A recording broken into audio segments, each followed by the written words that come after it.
Hi everyone, I'm Jimmy Carr. This is the little tiny quiz of the lockdown. I imagine you want answers. Well, I've got answers for you. I asked you, what do John F. Kennedy, Batman, Marco Polo and John Lennon, what do they all have in common? Well, you probably know that JFK, John F. Kennedy, is the name of an airport in Queens, New York. You probably also know that John Lennon is an airport in Liverpool. Marco Polo, it's an airport that serves Venice. And of course, Batman Airport. It's in Batman, which is of course a big city in Turkey. You knew that, right? Batman, there's an actual place called Batman. Sweet. Anyway, they're all airports. Very satisfying. Okay, I wanted 6 American states that begin with NE. You got the 4 news, right? You got the 4 news. The 4 news were easy. New Jersey, New Mexico, New Hampshire, and New York. Of course, you got those. And then you got Nebraska, right? Of course you got Nebraska for 5. Did you get number 6? Did you get Nevada? You did. Well done. Have a bonus point, I guess. Have 12 bonus points if you want, I don't care. Question 3 was that long story about a shepherd that was nicknamed the Wolf.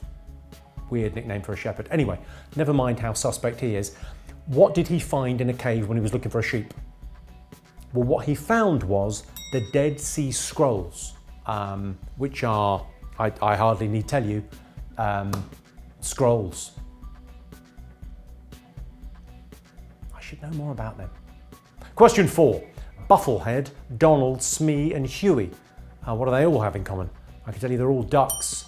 2 fictional, Donald and his nephew, Huey, and 2 actional kinds of real ducks. Remember ducks? When we used to go outside? More quiz. And for question 5, I asked you what has been Scotland's national animal since the 14th century. Come on, think about it. It's the unicorn. Yeah, and I'm sure we've all been enjoying the recent footage of unicorns running wild in the deserted streets of Edinburgh. Now the answers to the topical, but not about that thing questions. I asked you what habit Sinta the orangutan had picked up from watching people. I could tell you, she started washing her hands. She's not singing happy birthday while she does it, but still, it's impressive. We talked about Joe Wick's book, Lean in 15. I asked you what the sequel aimed at babies coming off breastfeeding is called. It is, of course, Wean in 15. You can see what he's done there. Lean in 15, then Wean in 15. Well done. I asked you who did not perform at Elton John's I Heart Living Room concert for America out of Billie Eilish, Dave Grohl, Andrea Bocelli or Mariah Carey. The answer is Andrea Bocelli.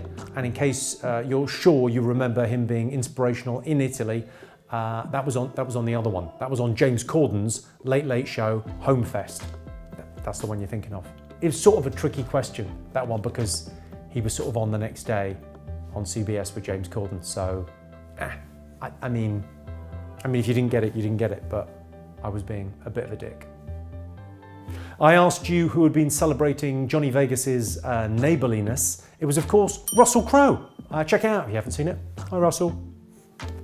And that Australian astrophysicist lived in, you know, the one with the magnets up his nose, not Sydney, obviously, not Perth, not Canberra, Melbourne, ladies and gentlemen. The guy with the magnets up his nose is in Melbourne. Hello, Australia. I'm back with more questions tomorrow. Enjoy the lockdown. Be nice to each other. Don't put magnets up your nose.